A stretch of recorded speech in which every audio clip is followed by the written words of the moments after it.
Assalamualaikum warahmatullahi wabarakatuh.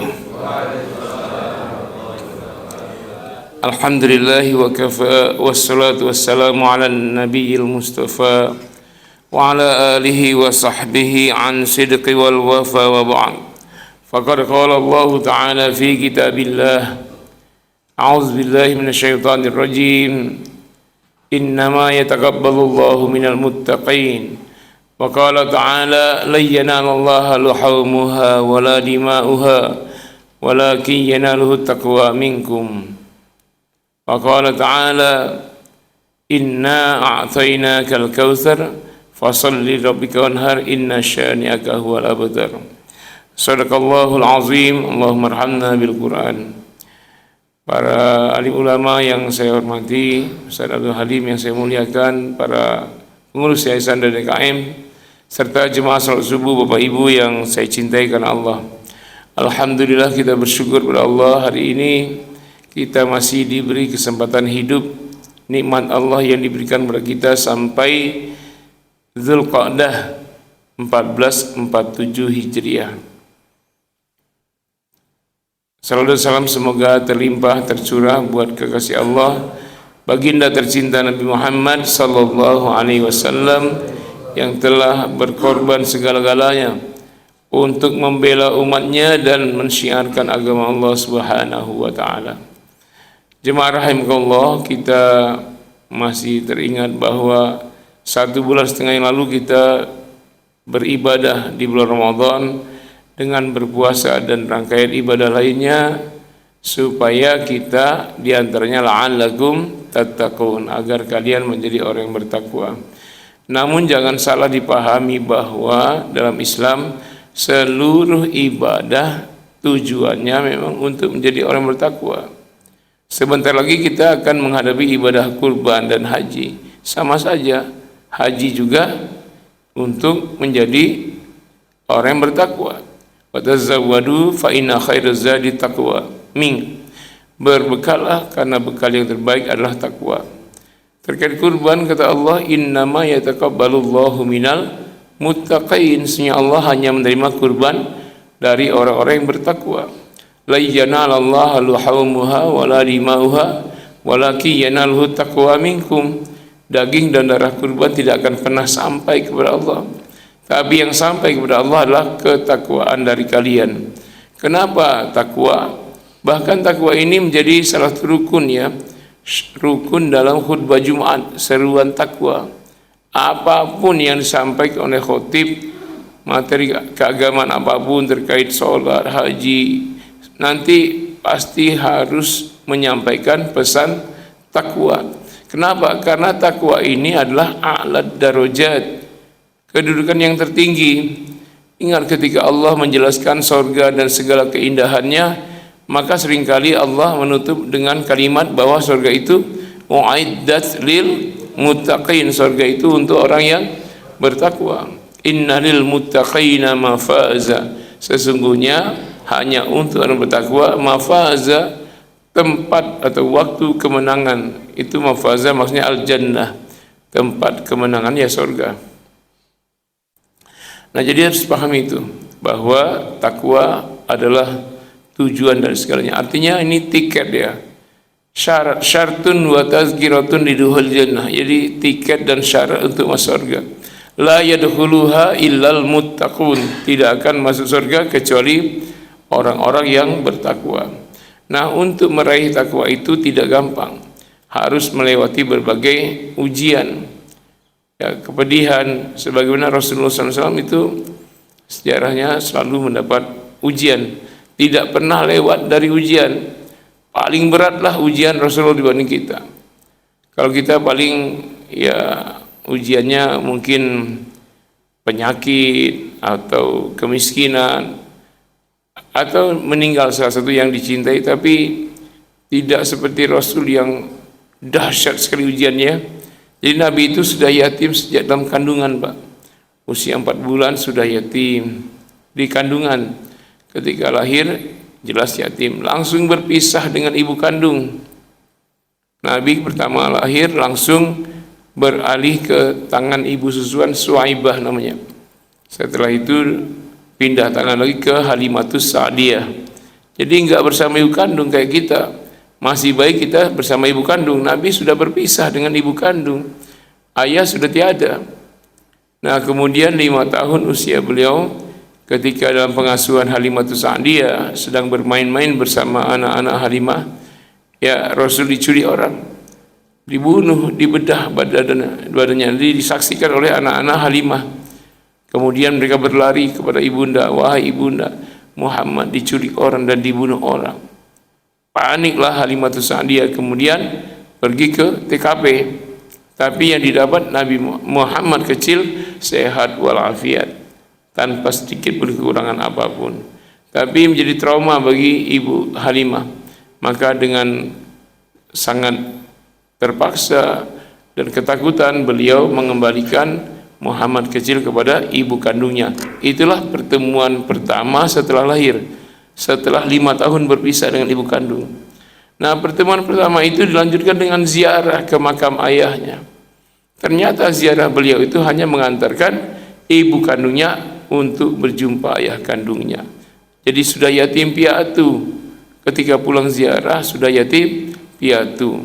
Kemudian pengasuhan beralih kepada kakeknya. Ini kan ujian. Nah, kakek yang paling sayang, lagi sayang-sayangnya dipanggil pula. Belum genap 2 tahun, dapat 22 bulan lah bersama kakek.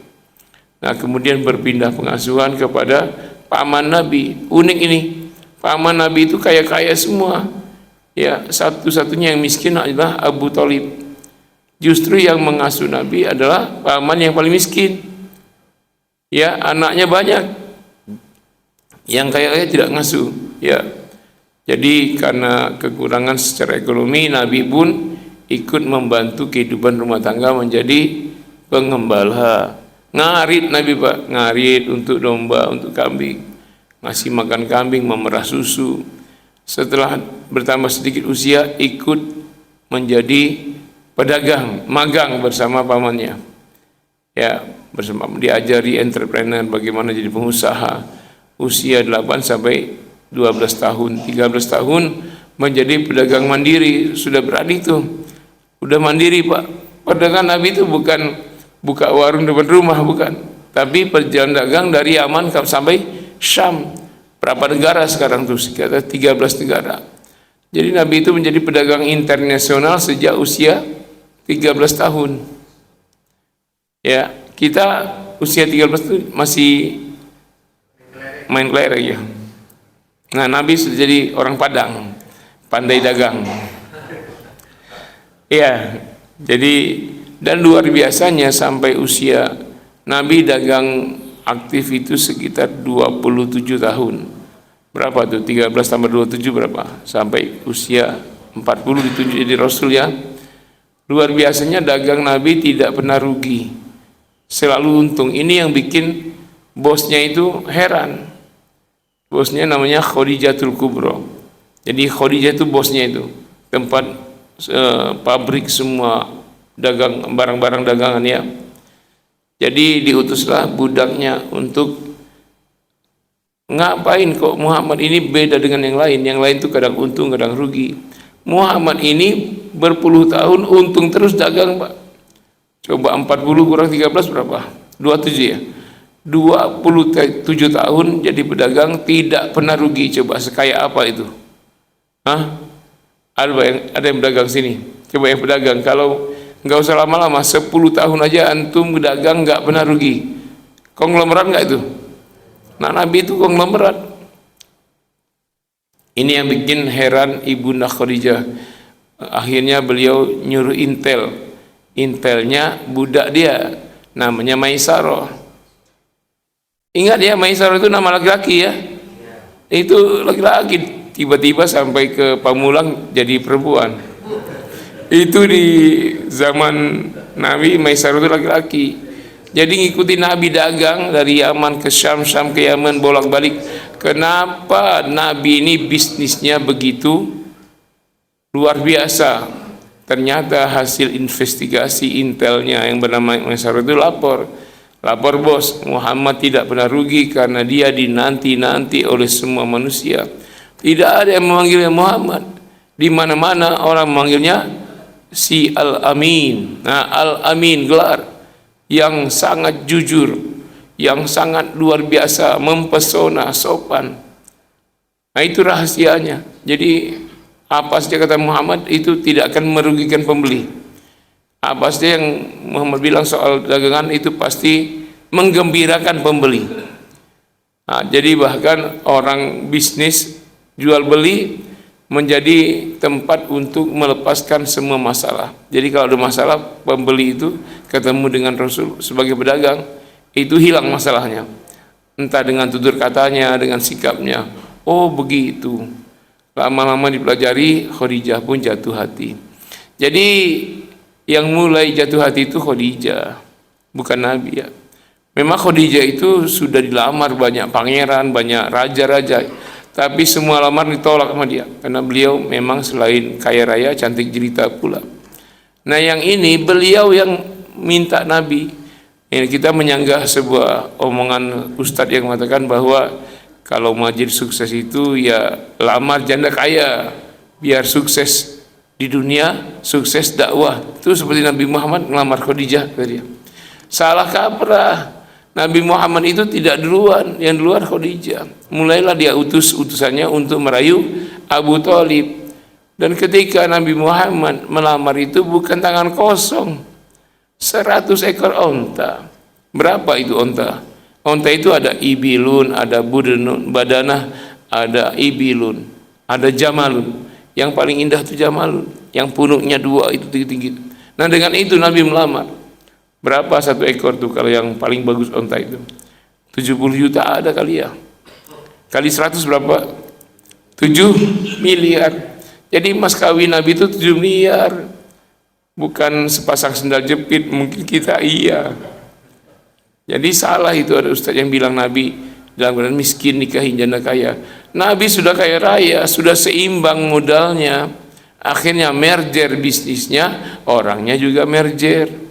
Nah itu dapat usia 25 ya, dapat nikah selama lebih kurang 17 tahun lah dengan Khadijah itu. Lagi 18 tahun lah sekitar itu ya. Dan usia 40 beliau dakwah. Coba lihat ujian Rasul ketika sedang dakwah, diperintahkan dakwah terang-terangan, penentangan orang kafir Quraisy begitu rupa sampai beliau diancam, disiksa, bahkan dijebak ya, banyak sekali perangkap-perangkap dari orang-orang kafir Quraisy, bahkan orang dekat sendiri, pamannya Abu Lahab dan tokoh-tokoh Umayyah bin Khalaf, Khalid bin Al-Walid bin Al-Mughirah, Aswad bin Abdul Muttalib, Abu Jahal, itu semuanya mencelakai. Jadi tidak ada yang mendengar dakwah Nabi, bahkan Nabi dituduh gila. Karena tidak pernah ada orang yang menyampaikan seperti ini, tiba-tiba Muhammad menyampaikan sesuatu yang baru, tidak pernah terpikirkan, menyerukan kalimat tauhid, Tuhan yang tidak kelihatan. Mereka biasa menyembah Tuhan yang terlihat dan banyak. Nah, dikatain gila. Bahkan Nabi kalau keluar rumah dakwah diikutin anak kecil, Pak, 10 sampai 15 orang, teriak-teriak gitu. Oh, orang gila, oh, orang gila. Dari keluar rumah sampai petang pulang ke rumah. Coba antum kalau keluar rumah, dari keluar rumah pagi-pagi dakwah, diteriakin gila sama 10 orang anak, Pak, ngikutin dari belakang. Sampai sore hari, gimana? Sabar nggak? Dan itu berhari-hari, sabar nggak? Diapain tuh anak-anak? Nah, tapi Nabi tahu ini anak-anak.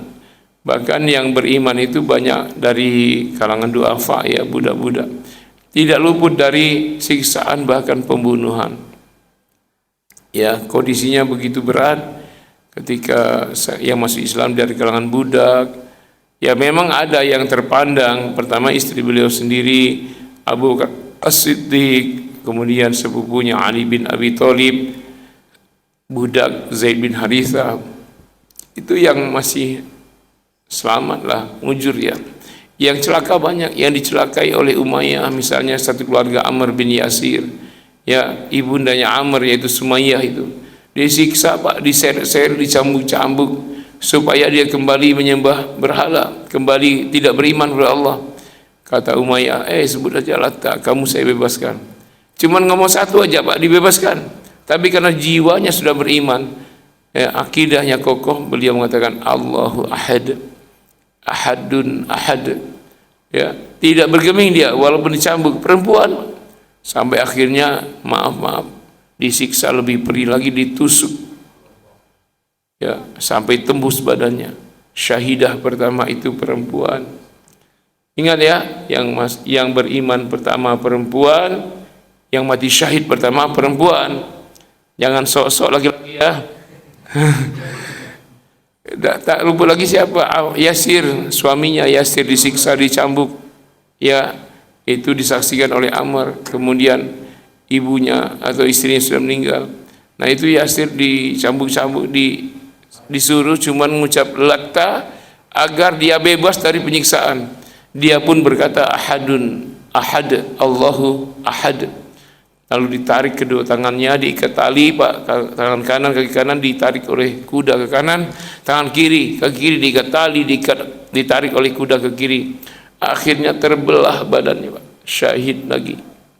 Pamannya Utsman bin Affan beriman, digulung dengan pelepah kurma yang kering, diikat, kemudian digantung di cabang pohon, kemudian dari bawah dibakar dengan kayu bakar.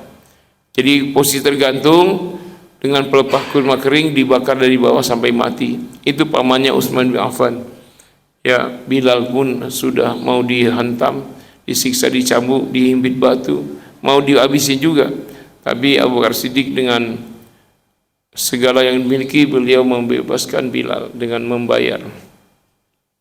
Dan itu banyak sekali, ada yang sahabat mati digergaji karena mempertahankan iman, tauhid.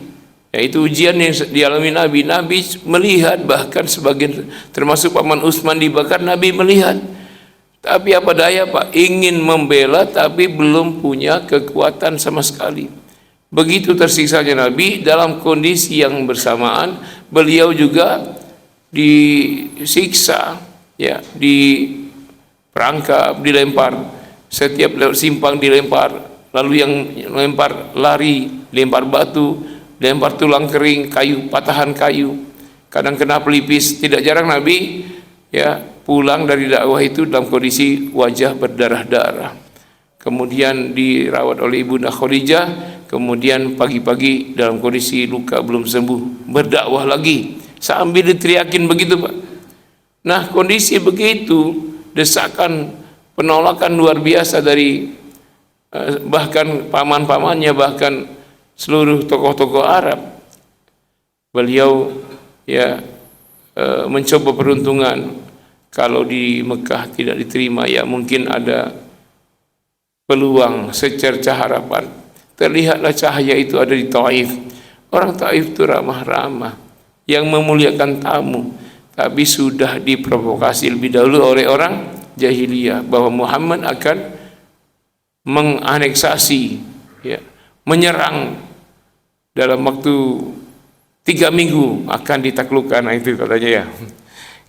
Tapi ternyata Muhammad tidak bawa senjata, beliau datang untuk mencerahkan Taif. Tapi terlanjur orang Taif diprovokasi, akhirnya Nabi tidak disambut, malah disambit dengan kotoran, dilempar batu, dilempar dengan tulang onta, dilempar dengan kayu-kayu tajam.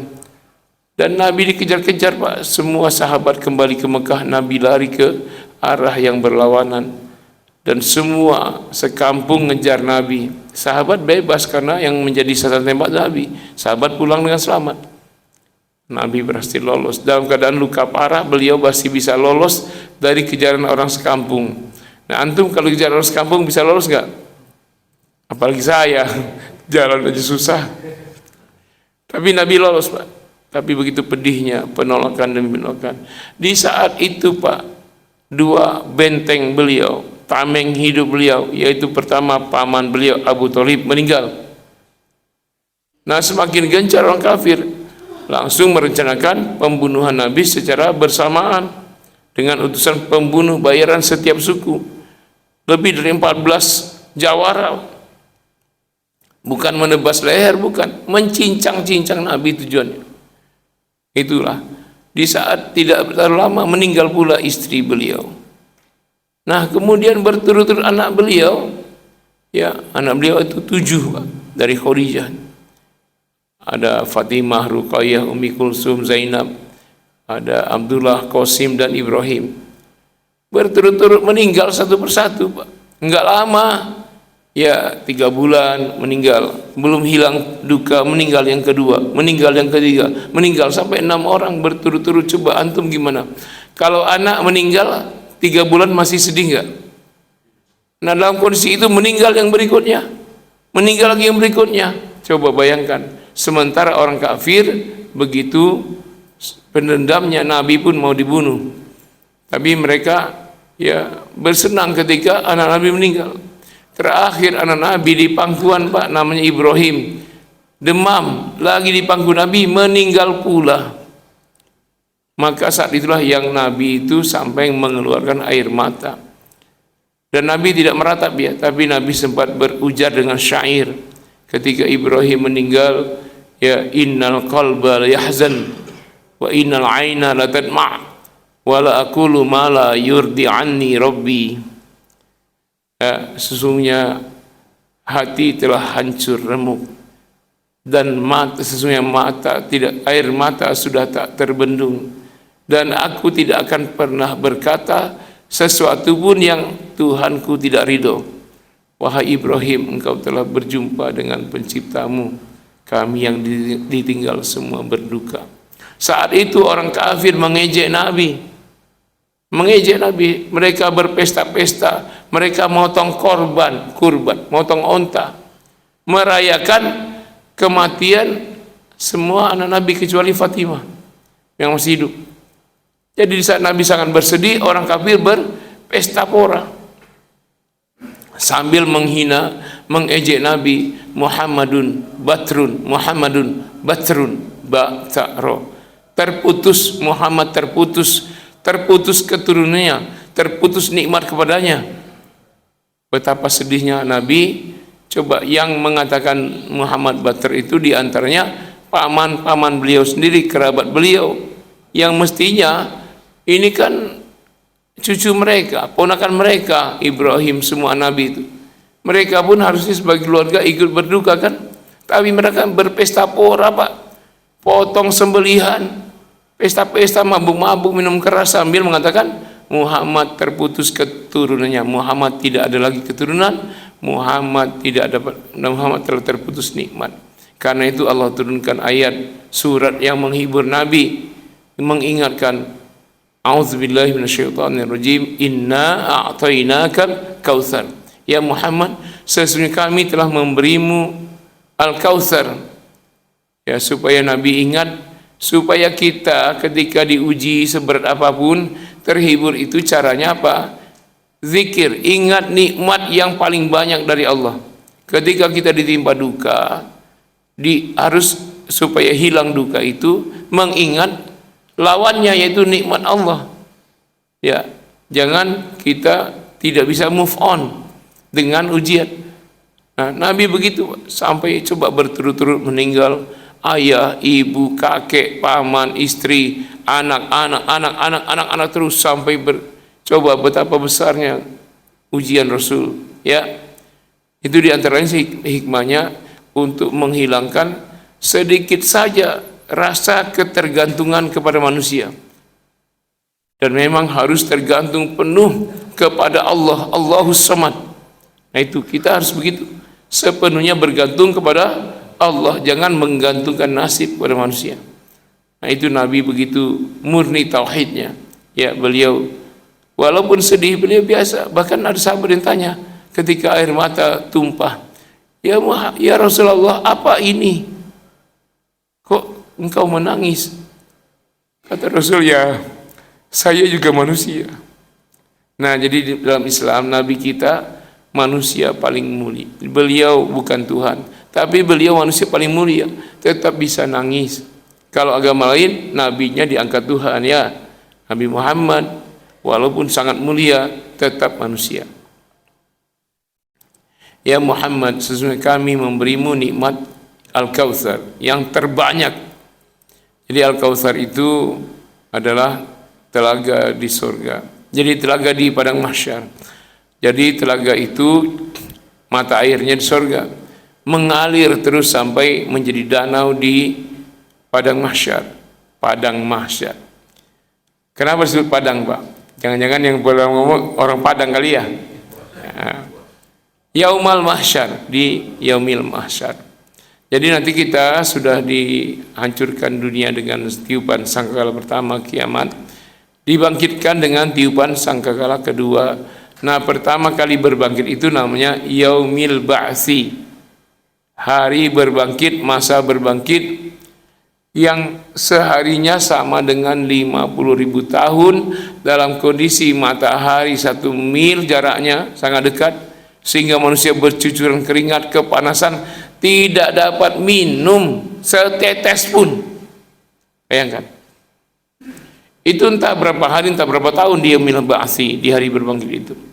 Sampai orang ditenggelamkan oleh keringatnya sampai lutut, sampai mata kaki, ada sampai paha, sampai dada. Ada yang ditenggelamkan oleh keringatnya, ada yang kepalanya di bawah, kaki di atas, dengan tangan dia berjalan, bahkan ada yang wajahnya disungkurkan di bawah, kaki di atas, jadi jalan dengan hidung. Gimana tuh, Pak? Yang seharinya 50.000 tahun sangat panas dan tidak ada air. Nah, setelah itu periode kedua namanya Yaumal Mahsyar. Yaumal Hasyar, di sebuah padang yang luas, panas terik, masih seharinya 50.000 tahun tidak ada minum setetes pun kecuali itu, telaga Al-Kautsar. Man syariba minhu lam yatma' minhu ba'dahu abada. Siapa yang sudah minum seteguk saja dari telaga Al-Kautsar tidak akan haus selama-lamanya. Umat Nabi akan mendapatkan Al-Kautsar. Tapi yang diakui, karena Rasul pernah bersabda, laisa min ummati, tidak termasuk umatku yang begini yang begini. Jadi umat Nabi yang dapat, termasuk umat Nabi-Nabi sebelumnya mendapat juga, yang soleh-soleh, yang taat-taat. Tapi kalau yang kafirin, musyrikin, ya yang sekarang membantai Amerikiyin, Yahudiyin, Israeliyin, itu nggak dapat. Ya, yang dapat yang muwahhidin, yang bertauhid, yang beriman itu. Nah, itu diperebutkan manusia seluruhnya. Sekarang aja 8 miliar. Ditambah dengan manusia sebelumnya berapa lagi miliar. Semuanya memperebutkan bisa minum di telaga Al-Kautsar. Makna yang kedua, Al-Kautsar nikmat yang terbanyak. Tadi pertama Al-Kautsar maknanya telaga Al-Kautsar. Yang kedua, Al-Kautsar nikmat yang terbanyak. Nabi Muhammad walaupun diuji dengan berbagai tantangan tadi ya, ditinggal wafat oleh yang dicintai, keluarga dekat, mulai berturut-turut sampai semua anaknya, tersisalah Fatimah, diuji lagi dengan ejekan orang kafir. Muhammad telah terputus keturunannya, Nabi Muhammad telah terputus nikmatnya. Itu Abu Jahal, Abu Lahab, Al-Walid, Umayyah, dan semua tokoh kafir menghina Nabi. Ya, sebenarnya nikmat Nabi itu sangat besar, yaitu nikmat di antaranya wa rafa'na laka dzikrak, nama Nabi diangkat. Bukankah setiap orang bersyahadat menyebut nama Nabi, dan tidak sembarangan digandengkan dengan menyebut Allah, syahadah kepada Allah, syahadah kepada Muhammadur Rasulullah. Ketika azan nama Nabi disebut, asyhadu an la ilaha illallah, asyhadu anna Muhammadar Rasul. Qomat disebut, ketika tahiyat disebut, ketika salawat dalam tahiyat disebut, salawat sehari-hari disebut, dan ditinggikan nama Nabi. Ya, dan nikmat terbesarnya Nabi tidak terputus. Kalau orang kafir mengatakan Nabi terputus, tidak. Zuriyah Nabi tidak terputus walaupun lewat jalur Fatimah. Dalam Islam, dari orang tua perempuan tetap dianggap zuriyah keturunan. Seperti Isa laki-laki, beliau anak Maryam, disebut Isa bin Maryam. Jadi zuriyah Nabi itu paling banyak di dunia.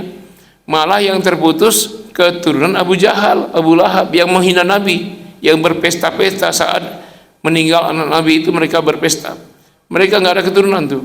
Terakhir tuh anak Abu Lahab, Ikrimah, ya itu Muslim, itu sahabat Nabi. Tapi setelah itu tidak ada. Coba ketemu orang Arab, tanya, kamu keturunan siapa? Abu Lahab. Nggak mungkin dia ngaku, karena nggak ada. Yang terputus keturunan mereka Abu Jahal, Abu Lahab, dan semua. keturunan Nabi malah berkembang pesat. Ya walaupun dari Hasan Husain tapi banyak itu. Dari Husain, dari Hasan. Nah, sampai ke sekarang banyak klannya itu ada Syihab, ada Al-Munawwar, Asgab, Al-Atos, Sumaid, Al-Idrus, banyak ya segala macam. Itu keturunan Nabi itu paling banyak.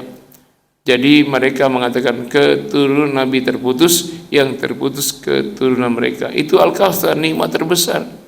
Nggak ada yang memiliki keturunan terbanyak kecuali Nabi Muhammad. Atau yang paling banyak ya keturunan Nabi Adam yang paling banyak ya. Semuanya.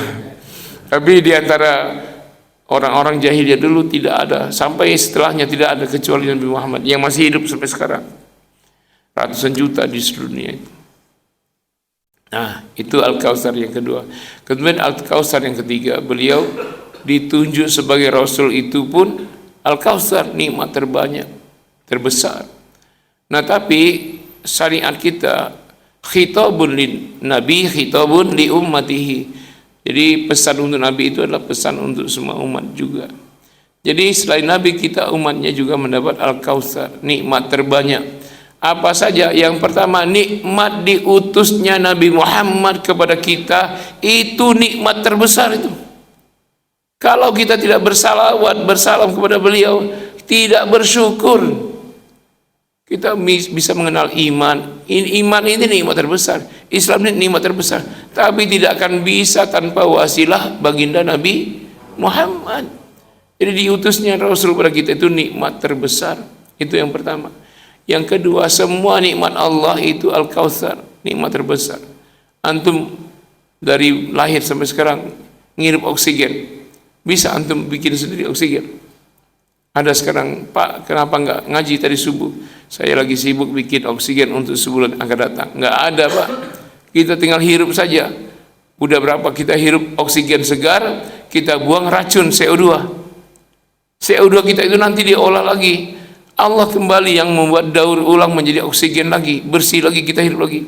Air minum, air jernih begini, coba kerja kita ya, kita minum bersih, nanti kita buang sudah kotor. Kita minum bening, kita buang sudah kuning. Kita bikin cuci mobil, motor, perkakas, alat untuk ngepel kebersihan, kita ngotorin, nanti air ini mengalir sampai ke laut jadi awan. Kemudian awan dihembus ke daratan. Allah turunkan lagi air jadi apa? Kuning apa bening? Bening lagi. Jadi kita hanya ngotorin. Allah yang memberi nikmat. Dan ini tidak bisa dihitung Al-Kautsar. Termasuk yang ada dalam diri kita. Antum merasakan saja nikmat tangan. Coba saya sendiri nikmat saya coba dulu normal. Sekarang sudah susah. Ya duduk ya sholatnya duduk. Jalan agak dijaga keseimbangan. Ya selama ini bisa jalan normal, main bola biasa. Tapi sekarang udah bisa. Satu aja nikmat sudah membuat kita parah. Dan tidak bisa dihitung saking banyak dan dahsyatnya. Termasuk antum kita semua diberi otak, jantung dan lain. Itu nikmat Allah. Coba dimaterikan berapa? Kalau otak mau dijual berapa? 5 triliun. Ada yang menjual otaknya 5 triliun. Untuk apa 5 triliun kalau nggak punya otak? Jantung. Ada yang mau jual 8 triliun. Untuk apa 8 triliun kalau nggak punya jantung? Nah itu sifatnya Al-Kautsar, tidak bisa dihitung. Tapi semua nikmat itu kata Allah, a'to, inna a'toina. A'to itu memberi sesuatu yang ringan, sesuatu yang sepele, sesuatu yang kecil, dikit. Padahal sangat banyak. Gimana itu ayat? Inna a'toina, kami memberi yang kecil, Al-Kautsar, tapi tak terhingga bagimu. Apa tuh? Iya, kecil bagi Allah karena Maha Dermawan, sangat besar bagi manusia. Perbandingannya seperti setetes air di lautan. Jadi nikmat setetes itu yang sudah Allah berikan, yang sedang Allah berikan, yang akan Allah berikan di dunia ini, Pak. Itu setetes. Diperebutkan sekarang oleh 8 miliar manusia, termasuk diperebutkan oleh Amerika, Yahudi dan Iran. Sekarang itu yang setetesnya, Pak. Bayangkan yang selautannya, itu akan Allah berikan lagi nanti di akhirat. Tapi bagi yang mensyukuri nikmat tersebut. Caranya gimana? Fasholli li rabbika wanhar. Itu ayat kedua. Maka sholatlah dan berkurbanlah. Maksudnya bukan Nabi belum sholat, Nabi sudah sholat. Tingkatkan terus, pertahankan istiqomah sholat. Bahkan Nabi kalau sholat sampai bengkak kaki beliau karena lamanya berdiri. Coba sholat malam Nabi 1 rakaatnya Pak, itu 2 surat, tapi bukan kulhu sama Inna atau Inna kayak kita. 2 surat 1 rakaat, Al-Baqarah dengan Ali Imran atau Al-Baqarah dengan An-Nisa.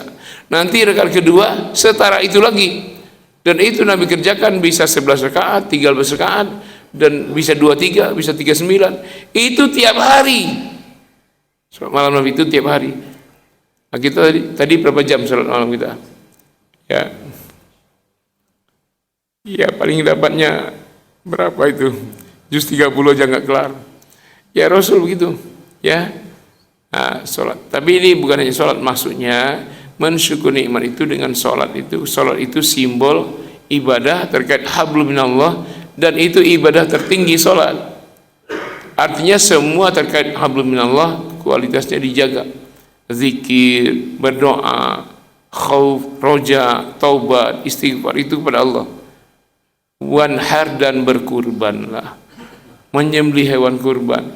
Kenapa kurban? Kurban itu ibadah tertinggi terkait hablum minan nas. Maksudnya kalau berhubungan dengan manusia, ibadah kita apa saja itu utamakan kurban Pak, termasuk korban perasaan.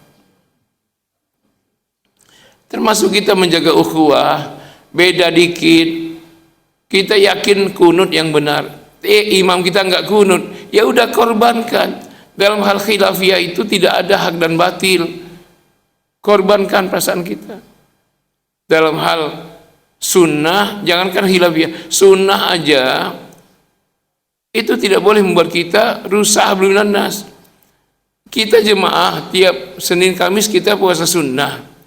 Ini ustaz kita Senin Kamis nggak puasa, jangan membuat kita mencela dia.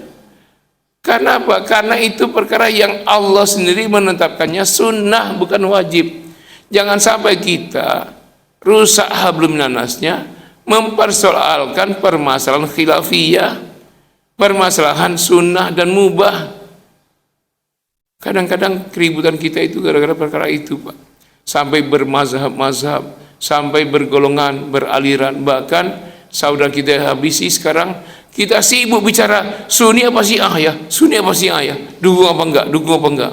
Loh, jangankan Syiah, kafir saja kalau di depan rumah kita ketabrak mobil, bantu Pak. Tolong, ini antara Iran dengan Amerika ribut debat. Saya lihat di medsos, di YouTube, Iran diserang Amerika dan Israel. Bagaimana sikap kita, menolak atau mendukung? Ribut 2 ustaz itu Pak, durasi 3 jam. 3 jam untuk memperdebatkan mendukung atau menolak Iran. Antum debat 3 jam itu nggak ada pengaruhnya dengan Iran, nggak menolong juga, nggak merusak juga. Kita ribut saja menggibah Iran 3 jam di depan jemaah, rame lagi. Jemaahnya senang pula, rame itu Pak debatnya itu. Masya Allah. Jelas yang dibomnya anak-anak lagi sekolah putri. Masa masih ada yang mengharapkan Amerika menghabisi Iran? Itu ustadz gila apa gimana otaknya? Gimana coba? Masa berharap Iran dihabisi oleh Israel? Lah ini gimana? Karena dendam 1300 tahun yang lalu di zaman Khalifah Ali dan Utsman serta perperangan dengan Muawiyah. Itu kan peristiwa awal mula munculnya Khawarij Syiah dan Ngaku Sunni itu 1300 tahun yang lalu. Memang terjadi pertumpahan darah. Tapi apakah dendam kita akan terus dari 1300 tahun sampai sekarang? Sementara Belanda saja sudah kita maafkan. 350 tahun dia bantai nenek moyang kita Pak.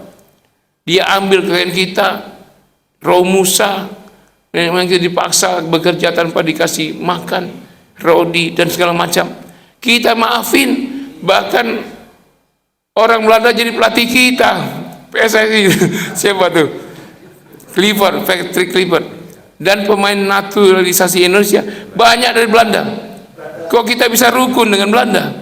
Sementara peristiwa yang Karbala 1200-300 tahun yang lalu kita dendam sampai sekarang. Jadi untuk menolong mereka kita bilang Sunni Syiah. Gimana otaknya itu? Iya betul, dulu dibantai, betul dulu 1300 tahun yang lalu. Apa dendam itu sampai sekarang? Sementara kita sudah memaafkan orang musyrik Belanda, orang musyrik Jepang, penyembah matahari kita maafin. Iran itu masih menyembah Allah walaupun ada kesesatan, penyimpangan. Tapi kan orang Sunni juga banyak yang nyimpang kan? Ada nggak orang Sunni yang mabuk-mabukan? Ada nggak yang nggak sholat? Ada kan? Nah, apa kita marah, kita mau bunuh itu yang nggak sholat? Enggak. Jangan sampai perbedaan ormas kita ribut. Makanya disebut wanhar, berkurbanlah, karena kurban itu ibadah tertinggi terkait hablum minan nas. Korbankan perasaanmu. Kalau kita khilafiyah di masjid tersebut meyakini azan Jumat 2 kali, kita kian 1 kali, sudah kian kita ini kita korbankan. Kita tak dengan berkorban itu tidak menjadikan kita seperti mereka. Ketika kita korbankan diri untuk membela Iran, tidak akan menjadikan kita Syiah, tidak akan. Seperti ini misalnya umpama Xi Jinping itu kan komunis, membela Palestina misalnya, kita mendukung Xi Jinping Cina, apakah menyebabkan kita menjadi komunis? Tidak, karena dia bantu Gaza, kita dukung dia, bukan kita menjadi komunis. Nah, itulah disebut wanhar, berkurbanlah, korbankan khilafiyah. Kita ini ribut bid'ahkan orang, sesatkan orang menyimpang, perkara khilafiyah yang sudah tuntas itu bukan masalah baru, Pak. Itu sudah lama, sudah kelar semua dengan segala dalilnya oleh para ulama mazhab. Kita saja yang baru tahu. Itu udah lama dalil mereka itu, masing-masing ada dalilnya itu. Termasuk ya perkara Maulid, Isra Mi'raj. Masa kita ini ribut membid'ahkan orang, perkara ringan. Dalam sejarah Nabi yang bid'ah itu perkara berat, Pak. Misalnya Nabi bilang bid'ah terhadap jemaah haji yang memulai ihram dengan melepaskan semua pakaian. Ah, itu bid'ah tuh, cara jahiliyah. Tapi ajaran Islam memulai ihram dengan memakai pakaian. Berat nggak masalahnya? Telanjang, Pak. Masa tawaf telanjang? Ah, itu bid'ah itu. Berat nggak perkaranya? Bukan masalah orang kunut tidak kunut, bid'ah itu. Nah, Nabi sebut bid'ah itu ketika wukuf Nabi syaratkan di Arafah, mereka wukufnya di Mina, karena Mina bagian dari Mekah. Kalau Arafah di luar Mekah. Padahal Nabi katakan wukuf itu di Arafah. Siapa yang wukuf di Mina itu bid'ah. Berat nggak perkaranya? Berat. Jadi bid'ah itu perkara berat. Kalau perkara sepele bukan bid'ah. Masa orang ngucap Sayyidina Muhammad bid'ah? Gimana itu? Ada yang Bismillahirrahmanirrahim ketika imam, ada yang Bismillah. Masa bid'ah? Semua ada dalilnya. Maka kita kalau sudah belajar dalil kita ini sudah, yang lain apa? Beda. Korbankan hal khilafiyah, kita korbankan, wanhar, berkurban. Yang kedua, kurban dalam kaitannya dengan ibadah kurban. Memang setelah ayat itu turun, Nabi yang sudah ditimpa ujian dengan ditinggal wafat banyak keluarga, beliau berkurban. Sekali kurban dalam bentuk penyembelih hewan ternak dengan 100 ekor onta. Beliau sembelih dengan tangannya sendiri, beli sendiri dengan uang sendiri, disembelih 63 ekor dengan tangan sendiri, 37 ekor disuruh Ali. Akibatnya inna syani'aka huwal abtar. Sesungguhnya yang mencelamu itu, yang membencimu, yang hasad kepadamu ya Muhammad, mereka itulah yang terputus keturunannya. Benar saja, Pak. Setelah ayat itu Nabi keturunannya setelah Fatimah, ya walaupun dari perempuan, sangat banyak sampai sekarang ini. Ya.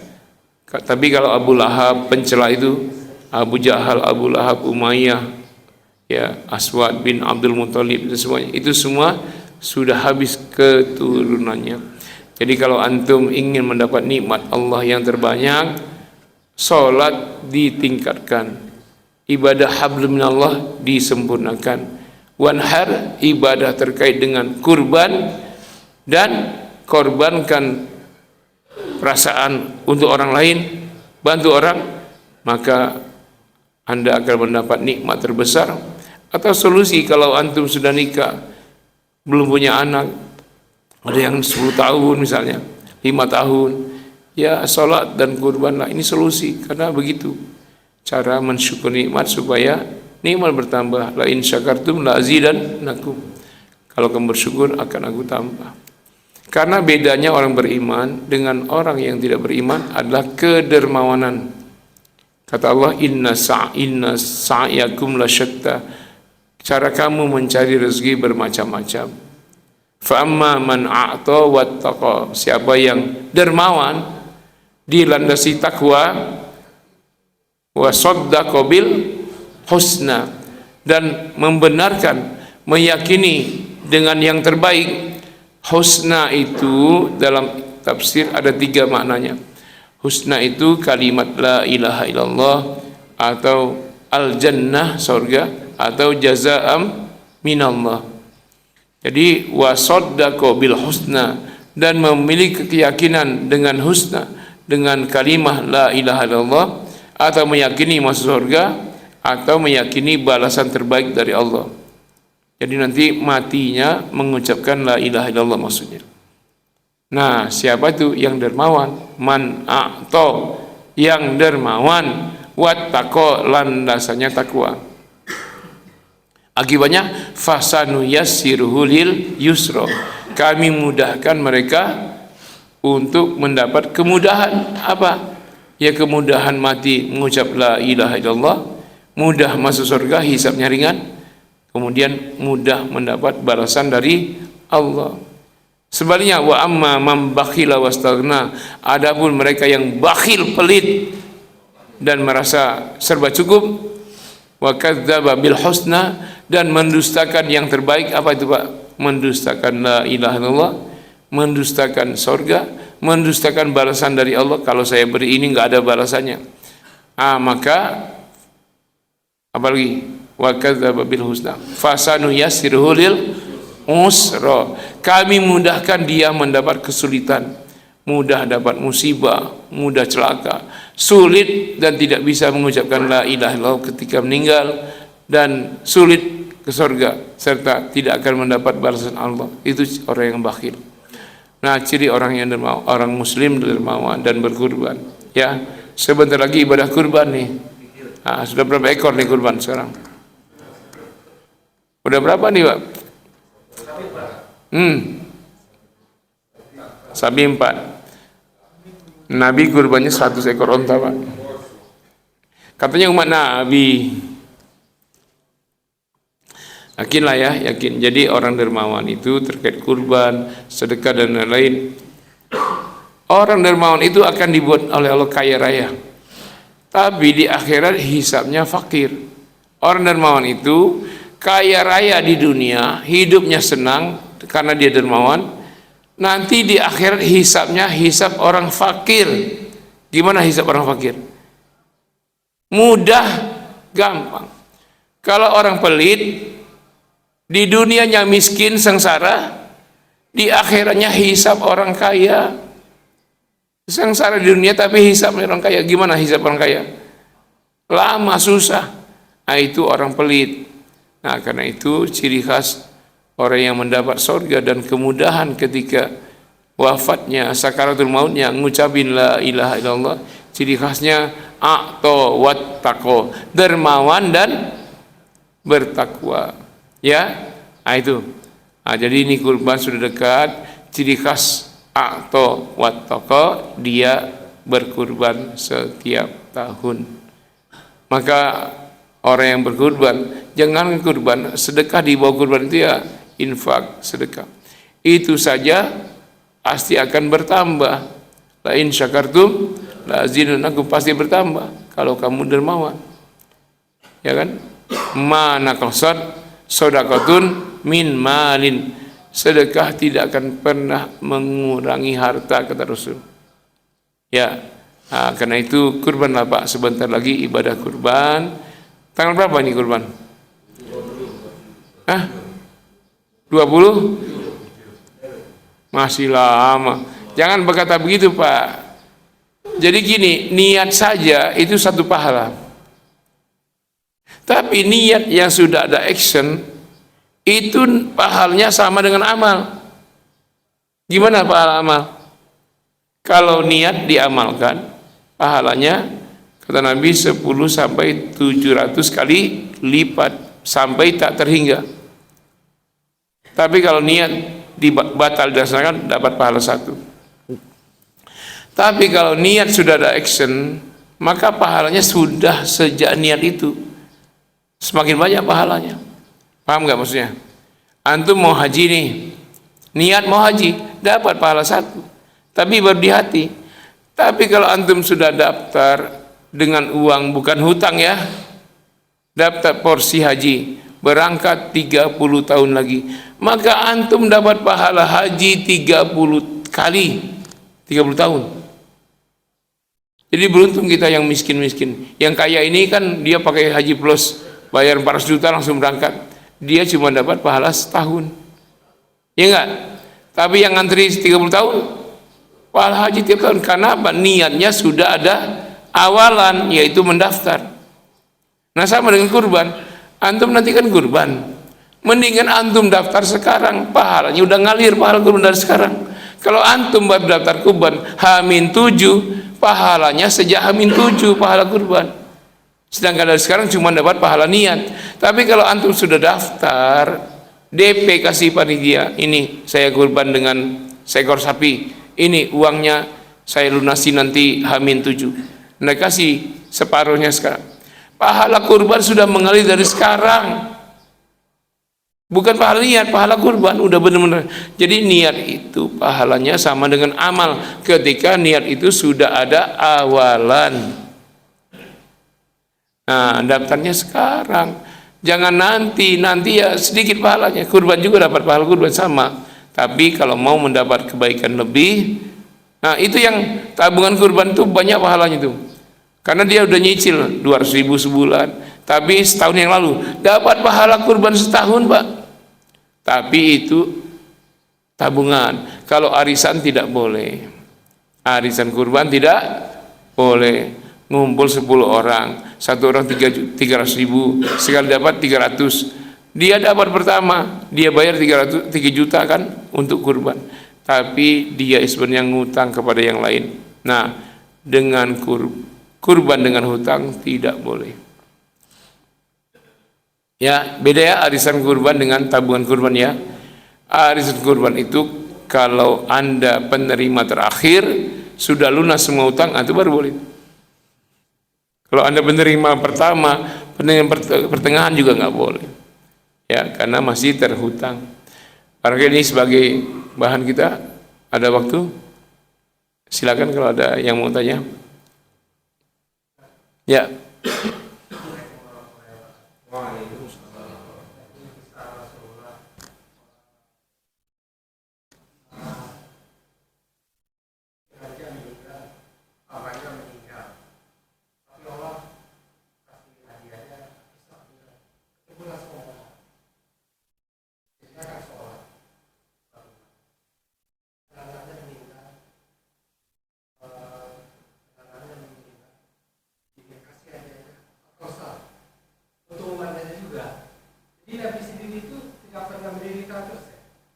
Tidak pernah. Kalau Nabi tidak menderita, tapi kalau hal yang sama ditimpakan kepada kita, itu penderitaan Pak. Kalau Nabi menghadapi semua itu sangat sabar. Tapi kalau kita coba, antum punya anak 7, berturut-turut meninggal 6, gimana? Antum merasa tidak menderita? Anak antum 7 nih, Per 3 bulan meninggal satu, 2 bulan meninggal satu, 3 bulan meninggal satu, 6 bulan meninggal satu. Menderita enggak?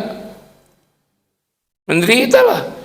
Itu bukan 6 kali ya, 8 kali ya, mulai dari pamannya, berturut-turut istrinya, berturut-turut 6 anaknya. 8 kali dalam waktu tidak sampai, ya lebih kurang setahun dari meninggalnya paman sampai 8 orang anggota keluarga meninggal tuh. Apa tidak menderita, Pak? Setahun 8 kerabat kandung yang saudara, paman saudara, istri yang tercinta sangat menderita kan. Ada orang yang istrinya meninggal 2 tahun lalu sampai sekarang masih menderita, ada juga itu 2 tahun padahal. Ya tentu saja ukuran Nabi, bagi Nabi ini kecintaan Allah. Bagi kita mungkin kita menderita ya.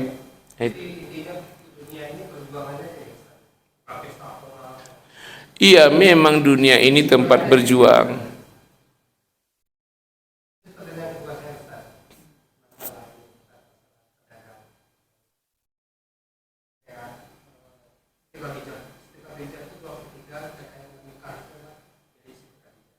Apa? 2/3?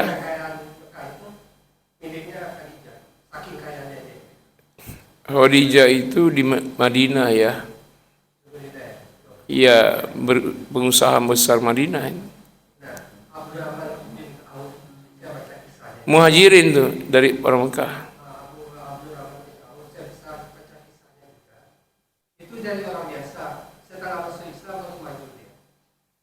Enggak Pak, sebelum hijrah juga kaya raya, kekayaan pedagang biasa, cuman karena Nabi perintahkan hijrah, hanya bawa bekal untuk sampai Madinah saja.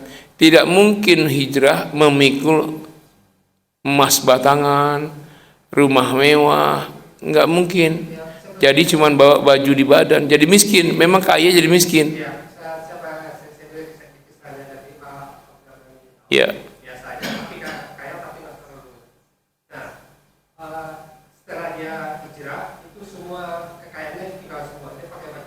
Iya semua, bukan hanya beliau, semua yang hijrah. Iya, iya.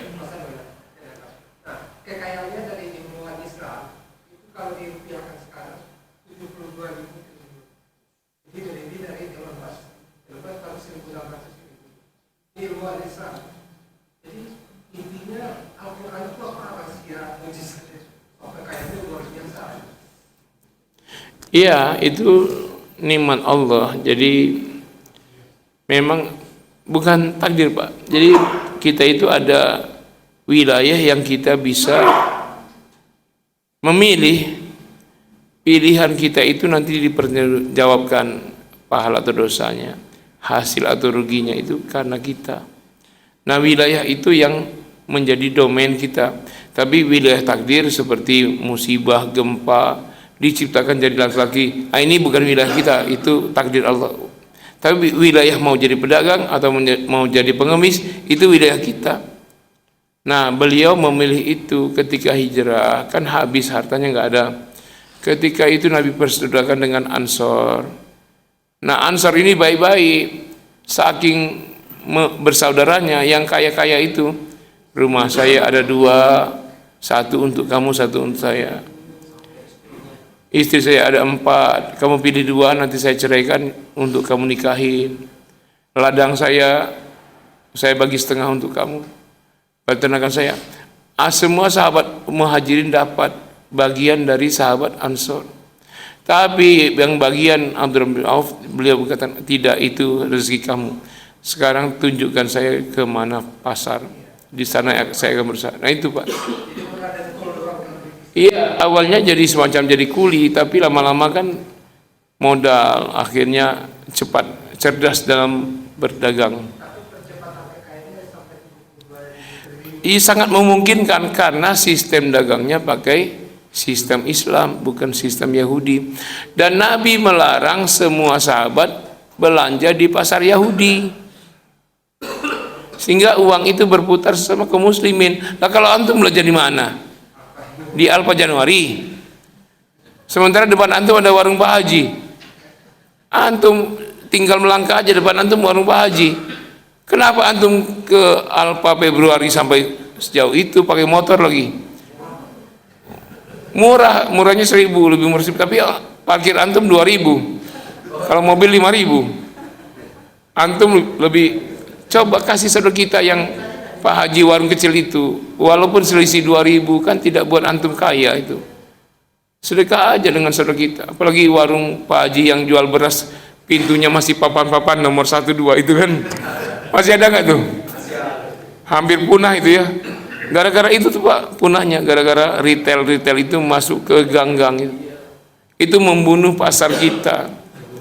Masalahnya umat ini nggak ngaji, dia memilih tempat yang mana AC-nya dingin, kasirnya cantik-cantik, pelayanannya ramah, dia pilih itu. Padahal antum kalau mau pelayanannya ramah, cantik-cantik, cukuplah istri antum. Jangan mengharap orang pasar. Asa orang pasar, orang di retail lebih cantik daripada istri sendiri. Kita mau beli barang apa mau lihat orang? Nah, caranya begitu Pak. Tapi ini sudah sedih kita. Saya udah kampanye ini sejak 212 dulu. Kita kan setelah 212 kan bikin koperasi itu. Saya kan jadi pembicara di Al-Kautsar, tapi waktu itu peresmiannya di depan, dekat seberangnya, sedangnya Alfa Januari juga ya. Nah itu 212 itu. Saya kan yang ceramahnya itu. Saya ceramah bukan asal ceramah, saya penelitian Pak, saya bikin makalah 15 halaman tuh tentang bagaimana bisnis Nabi di Madinah itu maju mengalahkan Yahudi. Lah itu diantaranya. Muslim itu tidak ada yang belanja di pasar Yahudi,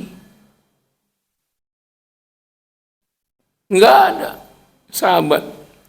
Makanya kita kaya. Coba yang buat kaya mereka siapa? Coba bengkel-bengkel mereka maju siapa? Antum servisnya ke bengkel Cina. Cari Pak Haji yang punya bengkel, orang Muslim. Nah kita tangannya luar biasa sampai kening kita hitam sujud di masjid, tapi kita belanjakan uang kita kepada Yahudi, kepada pebisnis Cina. Sementara saudara kita Muslim di seberangnya cuma ngelihat, wah motornya di bengkel seberang, ini bengkel saya sepi. Kan dia hanya melihat. Coba di mana kesadaran kita itu? Kadang-kadang kita ahlul masjid nih, ahlul masjid punya mobil, ganti spare part, bahkan muji-muji lagi. Pak baru beli mobil, iya baru beli mobil. Nah kalau bengkelnya itu Pak, itu Cina itu, ori semua itu, pelayan bagus, sekali di servis bagus. Tapi kalau di seberang itu punya Pak Haji, tapi kadang bajakan itu Honda realnya. Kita udah seuzon duluan. Bagaimana pengusaha Muslim mau maju? Jadi Nabi memang punya strategi dagang dari pengalaman ya. Coba pengalaman bolak-balik Yaman Sam berpuluh tahun kan tahu strateginya. Jadi ikuti cara Nabi. Hilangkan sistem Yahudi. Nah Yahudi itu kenapa sekarang bisa ngebom terus di Gaza? Karena bisnisnya maju. Dia beli bom itu dari uang kita. Amunisi nambah lagi Pak selama genjatan senjata ini, dan mereka saling tolong menolong walaupun pura-pura saling kutuk mengutuk. Jerman, Prancis itu kan seolah ribut dengan Amerika ya, Spanyol, tapi tetap ngirim bom-bom ke Israel. Bom nanti ini kena ban nanti kalau ngomong Israel lah. Kalau ngomong nama itu kena ban, nggak jadi Pak YouTube-nya di ya diedit ya, diedit. Jadi yang benar Israel. Nah itu ya. Jadi kalau mau maju kita umat Islam, maju secara ekonomi kita mandiri. Raih itu untuk kita. Tapi ini kampanye saya dari 2012, tetap saja ya Yahudi. Coba bank, tahu bank? Misalnya ada bank capek antri, bank capek antri itu. Siapa itu yang capek antri sana? Muslim semua, kadang-kadang ustadz semua. Capek ngantri, bank capek antri. Nah. Itu kemana duitnya? Sistem apa? Coba antum punya uang itu emang disimpan, dipakai, yang pakai siapa? Hanya masa lu nggak tahu? Antum bisa nggak minjam ke bank capek antri sekali minjam 3 triliun? Bisa. Tapi mereka bisa. Makanya antum kalau punya mata jangan terlalu belok, agak ini dikit lah. Bisa tuh. Ada kita yang punya uang, kita simpan di sana, uang kita dipinjam orang tanpa kita tahu. Bukan disimpan, Pak. Antum yakin ya? Taruh di bank tuh uangnya simpan. Enggak, Pak. Tak coba antum bongkar tuh bank, enggak ada uang antum situ. Udah dipakai, mereka bikin perumahan, bikin jalan tol, bikin terminal. Nanti perumahan antum lagi yang beli, antum yang modalin, antum yang beli. Antum masukkan uang ke sana kan, punya saham kan, nanti mereka bikin PT perumahan properti apa, nanti antum beli cicil, antum yang modalin, antum yang beli. Itu jalan tol, antum yang bayar itu modalin. Mereka bisa bikin jalan tol karena minjam di bank, uangnya dari uang antum. Antum lewat, sekali lewat ke Bandung berapa tuh jalan tol? 300.000 ya. Bolak-balik berapa? Antum yang modalin jalan tol, antum yang bayar. Di mana akal sehat? Dan uangnya itu, yaitu diantaranya kontribusi untuk tadi itu, untuk ngebom Gaza itu. Jadi selama ini kita ditipu. Yang di Spanyol, Kanada, apa, menentang Amerika, NATO menentang Amerika. Kita terlena kita dengan berita itu. Iya, tapi mereka ngirim bom sebanyak-banyaknya ke apa tadi? Nah itulah, ya. Selama di bom itu Libanon, kok enggak Amerika baru nyerang Iran, katanya setengah rudalnya habis. Tapi yang satu ini nggak habis-habis, ngebom tiap hari, Pak. Banyak lagi, nggak habis-habis. Tapi Amerika habis separuh, tinggal separuh katanya rudalnya. Kan aneh kan? Kok yang satu ini nggak habis-habis? Itulah drama supaya bisa ngebom terus. Nah kita dalam perkara ini ribut Syiah Sunni, Syiah Sunni. Nah, mereka sudah meledakkan kepala anak kita muslimah, muslim. Sekolah anak kita diledakkan mereka. Lihat itu di Gaza, mereka tinggal di pengungsian. Sekarang tenda-tenda mereka diserang tikus hama. Habis anak bayi lagi tidur digigit tikus, berdarah-darah bangunnya. Nah kita masih ribut. Dukung siapa enggak ya? Lah yang ngebom tiap hari itu mereka yang mulai perang itu. Mereka bantai. Dan itu Iran itu walaupun Syiah masih ada 30% Sunni di Iran itu. Dan masjid Sunni itu ada 17.000 di Iran.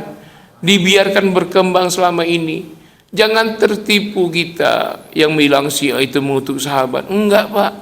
Ada undang-undang sejak 1981, siapa yang mengutuk sahabat atau istri Nabi ditangkap masuk penjara. Itu undang-undangnya. Yang mengutuk Nabi itu Syiah di London, bukan yang di Iran.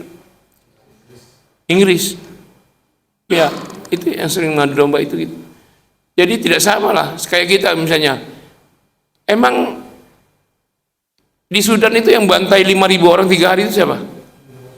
Sunni. Yang dibantai Sunni. Apa pembelaan kita sebagai kaum Sunni yang melihat Sunni dibantai? Gak ada, diam aja kan.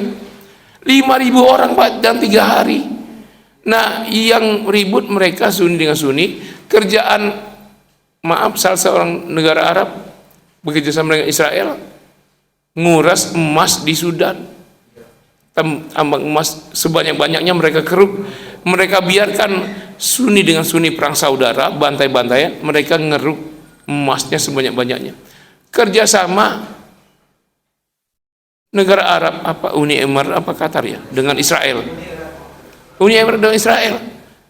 Itu kan Sunni dengan Sunni. Kenapa kita nggak ribut? 5.000 orang dibantai sehari. 3 hari, Pak, 3 hari. Tidak usah ribut masalah itu. Soal kemanusiaan aja sudah cukup. Jangankan manusia dibom. Kita dengar misalnya ada anjing aja dalam sebuah penangkaran, sekali bom mati 100 ekor anjing. Dibom, Pak. Anjing dibom. Marah nggak kita? Marahlah kita. Anjing dikurung. Anjing, Pak, dikurung. Iya haram, dimakan haram. Tapi anjing itu juga malah hidup kan? Tapi dibom, sengaja dibom, Pak. Anjing dikurung, dibom. 167 ekor meninggal. Lah ini kan manusia, anak sekolah.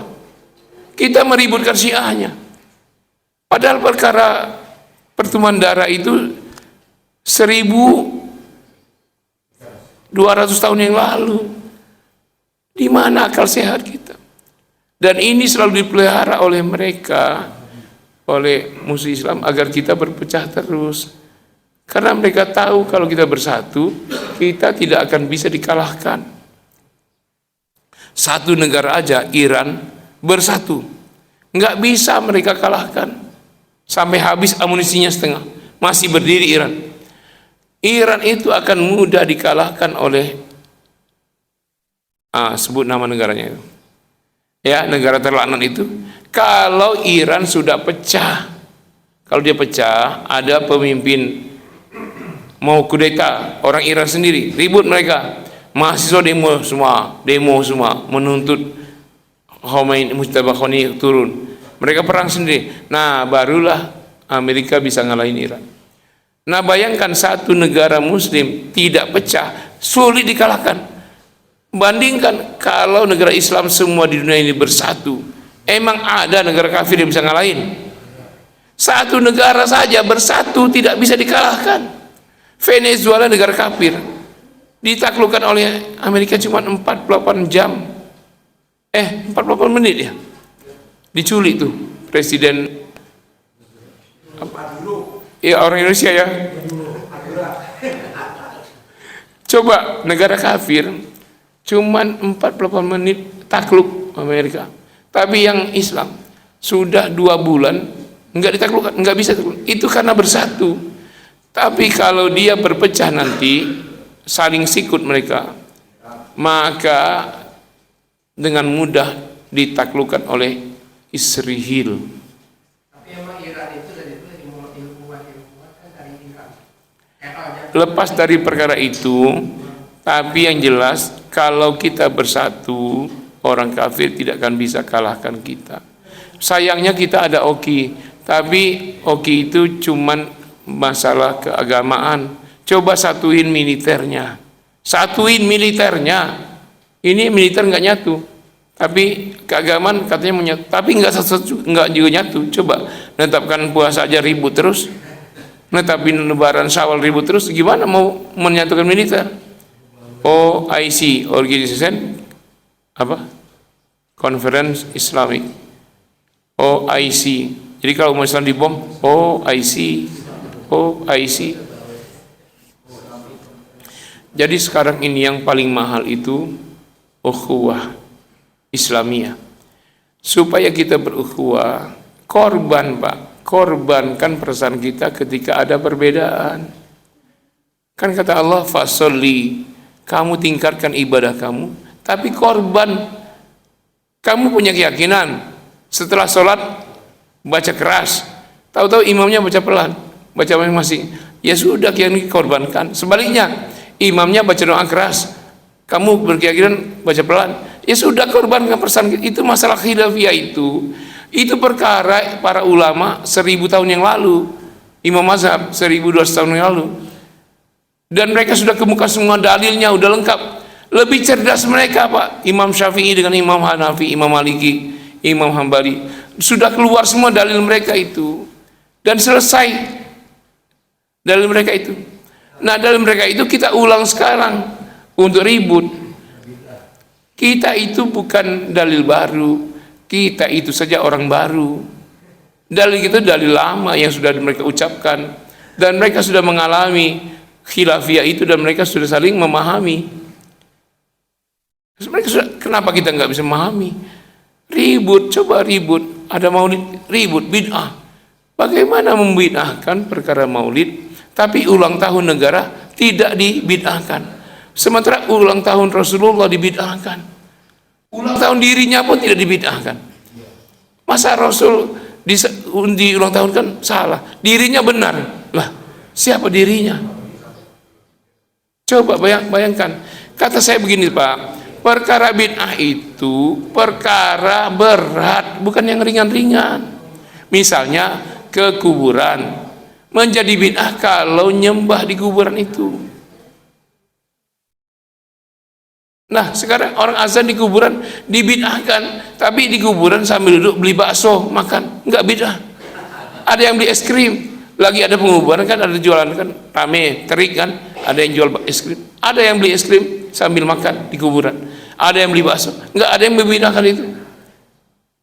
Katanya gini, Ustaz, bid'ah itu dalam perkara ibadah, bukan ibadah. Yang bilang perkara itu bid'ah itu masalah ibadah ini tidak, siapa? Emang ada dalam Islam yang tidak ibadah? Ibadah semua. Wa ma khalaqtul jinna wal insa illa, semuanya ibadah, Pak. Justru yang bid'ah itu memisahkan ini ibadah, ini enggak ibadah. Itu bid'ah tuh. Iya kan? Ini ibadah, ini enggak ibadah. Ibadah itu sholat duha. Kalau cari nafkah enggak ibadah. Lah, nanti antum sholat duha aja, akhirnya anak istri kelaparan, antum enggak bid'ah. Justru lebih haram lagi. Ya, jangan robah hukum Allah. Kadang-kadang ketaatan sendiri orang itu menjadi pecah dan bahkan bisa bertengkar sampai memutus kesolehan itu karena kesolehan. Kesolehannya bukan solehnya itu, egonya. Tadi saya bilang, misalnya antum tiap hari sholat duha, kan itu sunnah kan? Lalu ada yang tidak sholat duha. Nah, yang sholat duha ini merasa lebih tinggi dari yang tidak sholat. Allah saja, Rasul saja menetapkannya sunat. Kenapa antum berpikir seperti wajib? Artinya kata Allah, kata Nabi, tidak kamu laksanakan, tidak kamu kerjakan pun tak apa-apa. Lalu kenapa kita bermasalah kalau orang tidak kerjakan? Kayak orang tidak puasa Senin Kamis. Lah biarlah, Nabi saja membiarkannya, karena itulah dihukumi sunnah. Ya, lalu kita bilang apa? Wah, tidak sunnah. Lalu bilang, ini ustadz sunnah, ini ustadz tidak sunnah, ini ustadz bid'ah, ini ahlu bid'ah. Ahlu bid'ah gimana? Mengatakan ahlu bid'ah itu bid'ah itu. Nabi sendiri nggak pernah ngomong ahlu bid'ah. Ya nggak? Itu ngatain orang lain ahlu bid'ah itu bid'ah. Nabi sendiri nggak pernah ngomong itu. Jadi bedakan, Pak, mana perkara yang konsekuensinya berat, mana yang ringan. Yang ringan itu nggak usah kita berat-beratkan, Pak. Ya, ya. Mungkin mereka itu tidak paham, jadi pahamnya salah, akhirnya salah paham. Bukan, Pak. Ada misi di baliknya, yaitu agar umat Islam sedunia pecah terus, biar orang kafir bisa menjajah, biar bisa mengeruk semua kekayaan alam kita. Sementara kita ribut saja masalah kunut, emas kita diambil nggak ada yang ribut, minyak kita dikuras nggak ada yang ribut, tembaga kita, nikel kita, gas kita habis. Lah untuk kita apa? Mencekik rakyat dengan pajak. Nah, itulah kita dibayar oleh mencekik rakyat. Kekayaan kita, emas kita diambil mereka, minyak, nikel, diam saja. Nggak ada itu ustadz yang keras-keras itu bilang minyak kita diambil bid'ah, emas kita diambil bid'ah. Nggak ada yang marah kan? Ridho saja kan? Ridho saja. Bukan nggak tahu, Pak. Ini misi, Pak. Ini misi. Jadi misi agar umat Islam sedunia ini tidak bersatu. Jadi mereka bebas menjajah, bebas mengerukkan alam. Coba yang ngaku Sunni selama ini, bukan saya Syiah, bukan ya, berani meletakkan pangkalan militer di negara mereka, militer kafir. Amerika punya istana militer, markas militer di negaranya, ada di Kuwait, Bahrain, Uni Emirat dari Qatar, ada semua, sampai beberapa negara yang ngakunya Sunni. Padahal kata Allah, ya ayyuhalladzina amanu la tattakhidul yahuda wan nasara awliya ba'duhum awliya'u ba'd wa may yatawallahum minkum fa innahu minhum. Hai orang beriman, jangan pernah sekali aja ya kamu menjadikan Yahudi atau Nasrani penolong. Sekali aja jangan. Lah kalau jadi markas militer negaranya itu bukan sekali, selamanya berarti. Apa itu bukan pelanggaran Al-Quran? Sangat melanggar itu. Yang jelas antara dalam surah At-Taubah, mukminun wal mukminat ba'duhum awliya'u ba'd. Yang tolong menolong itu mukmin dengan mukmin, bukan mukmin dengan Yahudi. Lah ini kafir. Coba Amerika itu punya pangkalan militer di negara-negara Arab yang aku sunnah. Amerika itu kafir apa mukmin? Bahkan musyrik, Pak. Kenapa dia bisa taruh markas militernya yang jelas ada bomnya di situ, ada pesawat tempurnya, ada tank bajanya, ada rudal-rudalnya? Kok rela? Lalu ada negara lain yang menentang, dihina-hina karena Syiah. Ini gimana? Sengaja dipupuk, Pak, supaya kita ini berpecah terus. Harusnya kita bersaudara. Saya katakan tadi, antum kalau mendukung siapa itu yang Korea Utara itu? Nah, Kim Jong Un itu, kalau dia bantu Gaza, antum dukung nggak dia? Apakah menyebabkan antum jadi komunis? Tidak. Lah kalau antum dukung Iran, apa membuat antum jadi Syiah? Enggak lah. Iran itu masih 30%-nya Sunni. Tapi sayangnya negara Sunni lain itu menjadikan Sunni di Iran seperti anak yatim. Coba negara Sunni Arab Saudi, bantu nggak di Indonesia? Bantu dia bikin masjid, bantu, tapi nggak pernah bantu Sunni di Iran sedikit pun. Makanya Sunni di Iran itu ngatain, kami ini seperti anak yatim, kami ini Sunni 30%, tapi dikucilkan oleh semua Sunni di negara lain. Nggak pernah ngasih bantuan. 30% Sunni, Pak, di Iran itu. 17.000 masjid Sunni dibiarkan bebas, tidak didikte, dibiarkan mengembangkan ajarannya di Iran dari tahun 81. Memang perpindahan kekuasaan 79. Memang 80 tertekan, tapi 81 bikin undang-undang, mereka sudah bebas. Sunni itu bebas mengembangkan ajarannya, bebas beribadah, bebas bikin masjid. Tapi sebelumnya memang tertekan. Nah, ketika sebelum tertekan itu memang Irannya dengan Israel Besti memang, tapi setelah itu kan musuhan. Nah, jadi kita harus mengerti sejarah. Jangan sampai nanti ceramahnya bilang di Mekah dibantai jemaah haji oleh Syiah. Bagaimana itu fitnahnya? Harus ada referensi, harus ada saksi dan bukti. Ya, karena kalau kita membangkitkan itu terus, kita saling dendam. Kita bertetangga dengan non-muslim saja, wajib saling menyayangi. Kalau ada makanan hantarkan, ada oleh-oleh kasih. Ya enggak? Nabi kan begitu. Bahkan Nabi hanya untuk ngasih tetangganya Yahudi, beliau potong domba dimasak oleh Ibunda Aisyah, dibagi pada tetangganya yang non muslim tiap hari, apapun Nabi bagi.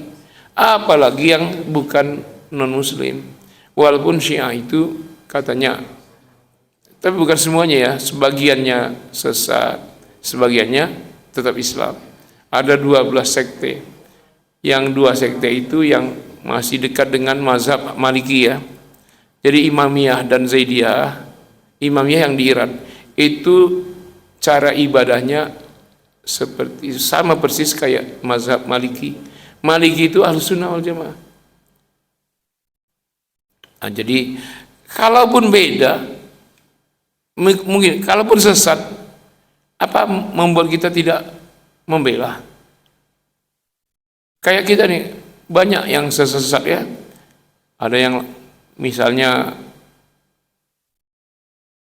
preman ya, preman, tapi Sunni, preman. Lalu rumahnya terbakar, antum bantu madamin apa enggak? Biarinlah preman. Lah enggak Pak, sekalipun preman kalau rumahnya terbakar bantu, bukan bantu bakarin, bantu padamin. Begitu. Islam tuh begitu, jangan preman nih mampus sekalian. Bukan begitu Pak. Dengan cara kita menolong agar rumahnya selamat, padam, cuma terbakar pagarnya saja, itu membuat dia insaf jadi orang taat nanti. Ya enggak? Kalau kita biarin malah dia dongkol dia, masa saya nggak dibantu? Malah dia semakin jadi preman. Begitu cara berpikirnya. Ya, jadi sudah saya setiap kali di mana-mana, pokoknya inti tema saya itu ukhuwah Islam. Bagaimanapun Anda berbeda, itu hal khilafiyah. Tidak ada bid'ah dalam khilafiyah, tidak ada sesat, tidak ada penyimpangan. Kalau cuman khilafiyah, furu'iyah, fiqhiyah, semuanya muslim. Saya tanya sekarang, PKS muslim nggak? Ikhwan muslimin? Sufi? Muslim. Salafi? Muslim. Asy'ari? Muslim. Maturidi? Muslim. NU? Muslim. Muhammadiyah? Jemaat Tabligh? Lah sudah, cukuplah itu menjadi tolak ukur kita untuk bersaudara. Nggak usah ya, coba kita dalam sholat, rukun sholat itu 13, sunnah sholat banyak. Dari sunnah dan rukun sholat banyak samanya apa bedanya? Samanya, takbiratul ihram sama, Fatihah sama, baca ayat sama, rukuk sama, i'tidal sama, sujud sama, tahiyat sama. Bedanya cuman kunut. Lah itu furu'iyah. Ya sudah, furu'iyah kita beramal dengan keyakinan kita. Kalau ada yang berbeda, ya tadi korban Pak, korbankan perasaan kita. Wanhar, dan berkurbanlah. Ya. Nah, jadi itu supaya kita tidak berpecah lagi, dan umat Islam kalau bersatu kan enak. Itu saya nggak tahu lah, mungkin ada yang pelihara itu ya, kita pecah terus tuh. Tadi kadang-kadang kesolehan kita tadi membuat kita pecah. Masa soleh begini? Iya soleh. Saking solehnya kita nggak pernah tinggalkan tahajud, nggak pernah tinggalkan duha, nggak pernah tinggal. Tapi ada yang tidak tahajud, tidak duha, kita menghinanya dalam hati kita. Wah, ibadah saya lebih dari dia. Bukankah dia tidak mengamalkan sunnah, tapi kita merasa lebih dari dia? Itu haram karena riya. Jadi ibadah sunnah kita ini menyebabkan kita menjadi dosa. Kita sholat sunnah terus, tiba-tiba ada orang datang ke masjid langsung sholat wajib, nggak sholat sunnah. Lalu di hati kita apa? Wah, nggak seperti saya ini, kurang taat. Nah, kalimat nggak seperti saya, kurang taat, itu riya. Ini haram. Dia tidak mengerjakan sunnah, dosa nggak dia? Nah, kita bangga dengan amal, ini riya, haram, dosa nggak kita? Dosa. Nah, kita bangga di hati itu sudah dosa, sedangkan dia tidak mengerjakan sunnah, itu tidak berdosa apa-apa. Begitu Pak. Kadang-kadang yang bikin kita berpecah, ketaatan kita. Kita tidak siap untuk soleh, kita tidak siap untuk taat. Karena itu jangan langsung drastis Pak, latihan dulu. Kalau antum sholat tahajud, jangan langsung Al-Baqarah Al-Imran. Ya pelan-pelan lah itu kan. Kulu dulu 3 rakaat dulu kalau berat, nanti 5 rakaat, nanti 7 rakaat, nanti ber-11. Jangan, ya bertahap lah. Kita jaga hati kita dulu. Kalau kita sudah istimewa, semua kita lakukan sangat istimewa, rawan. Bagus ya, bagus, saya katakan bagus. Tapi kalau kita sanggup menjaganya dari riya, karena kita taat dalam hal-hal sunnah. Sementara riya itu haram. Ada haram dengan sunnah. Mana yang kita ambil? Tinggalkan haram, bukan ambil sunnah. Iya kan? Tinggalkan haram. Tapi kalau antara wajib dengan haram, ya kita ambil wajib. Ya kan? Nah, jadi kita tinggalkan haram. Kalau bisa memang kita ambil sunat, tapi kalau itu membuat kita dosa dengan haram, yaitu riya, tinggalkan haram. Walaupun cuma di hati kita. Nanti begini kita di hati lagi sholat. Ada yang begini aja. Di hati kita apa? Salah dia itu. Masa enggak goyang-goyang? Nah kita riak dosa di hati kita. Padahal kita ngerjain sunnah. Tapi kita dosa. Dia tidak ngerjain sunnah. Enggak dosa dia. Masa begini-begini aja kita ribut? Hah? Wah masa? Nah yang begitu sunnah. Perkara bismillah keras atau pelan, itu perkara khilafiyah kan. Nah kita menilai dia itu, lalu kita bangga dengan kita yang lebih betul, itu sudah riya dan itu dosa.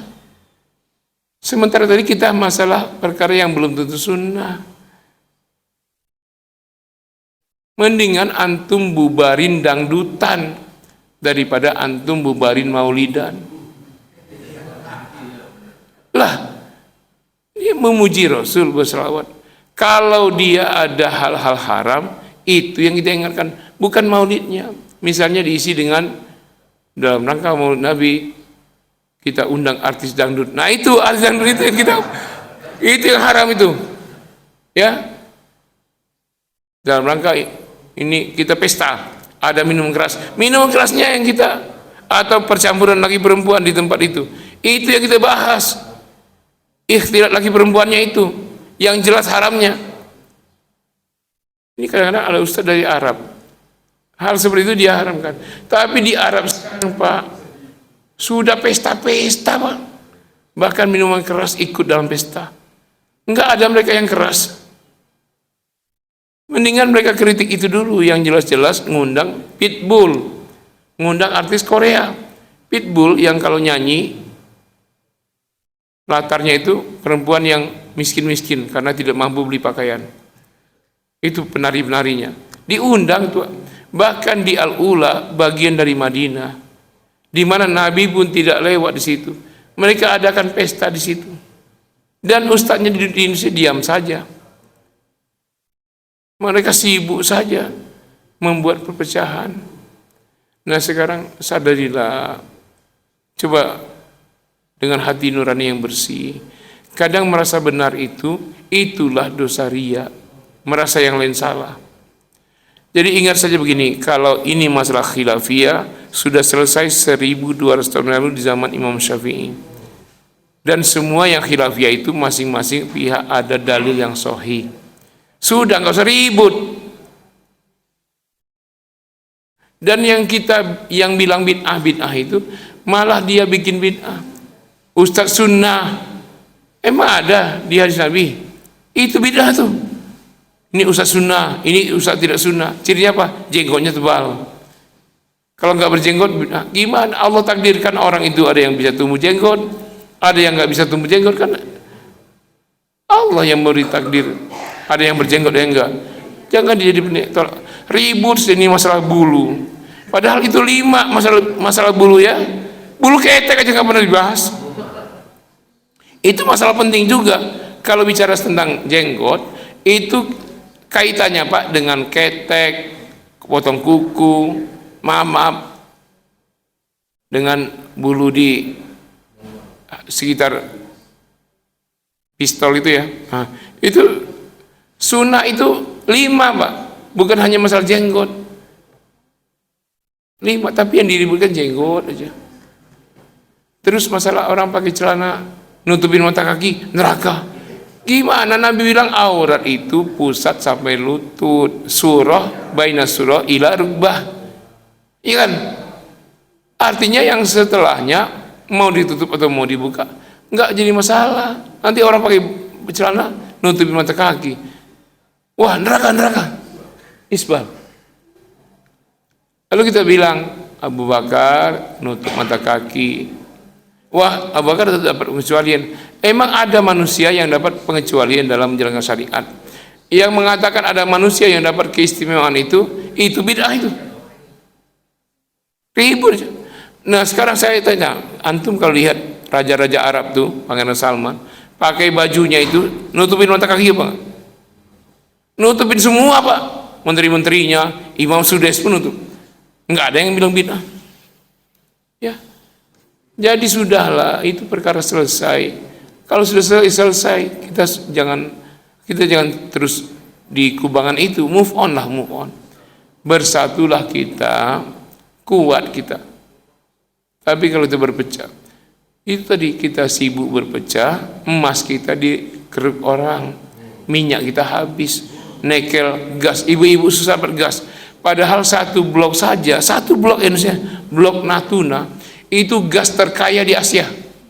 Tapi kenapa susah dapat gas? Diselundupkan terus. Kita nggak ribut tuh. Nah itulah yang diingin orang kafir. Kita ribut masalah pakaian. Sementara itu tadi kain kita habis. Kita hidup dengan hasil pajak dan ngutang. Nah kita ngutang itu apa nggak ribut tuh? Ngutang Bank Dunia riba kan? Kok ridho? Padahal kan katanya anti riba. Tapi rela negara ini bisa riba. Coba kalau kain alam kita ambil, nggak ada kita ngutang-ngutang. Nah jadi saudara, ya sedunia ini umat Islam mesti berlapang dada sama Muslim. Apapun ormasnya, apapun alirannya, apapun pergerakannya, itu hanya alat. Yang diperjuangkan itu Islamnya.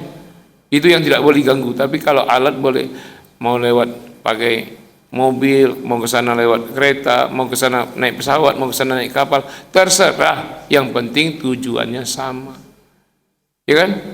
Nah, dengan cara itu kita akan menjaga marwah Islam dan umat Islam. Ya. Barangkali ini saya sampaikan, mohon maaf atas kekurangannya. Terima kasih. Ya, mohon doa supaya lebih fit lagi ini. Alhamdulillah sekarang pergerakannya lebih cepat ya ke arah sehat. Tapi mohon maaf, tahun berlalu memang saya lagi patuh dengan dokter Pak. Jadi dokter itu nyarankan saya kalau ceramah sehari satu saja, jangan 2, jangan 3. Ini itu maksudnya. Ya saya dengan dokter patuh Pak, makanan patuh juga. Walaupun saya tanya hadisnya nggak tahu dia. Saya nggak boleh makan 3G kata dokter, gula, garam, gorengan. Saya tanya hadisnya nggak ada itu. Tapi saya patuh Pak, patuh saya. Nggak boleh, nggak ada ayatnya itu. Saya patuh. Apa kata dokter? Saya patuh. Tidak boleh 3G, gula, garam, gorengan. Patuh. Nggak ada ayatnya Pak, nggak ada hadisnya. Saya patuh. Sami'na wa ata'na. Mohon maaf, semoga Allah memberi antum rezeki yang berlimpah barokah, biar antum bisa beramal soleh lebih luas. Semoga anak-anaknya soleh dan soleha. Moga-moga ada yang menjadi hafiz Quran dan menjadi ulama, dan semoga kita semua berkumpul di surga bersama Rasul. Kita akhiri dengan istighfar. Astagfirullahaladzim. Surah Al-Asr. A'udzubillahi minasyaitonir rajim. Bismillah. Wal 'asr.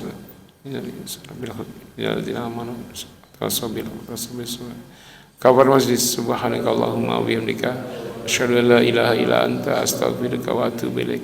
Wassalamu alaikum warahmatullahi wabarakatuh.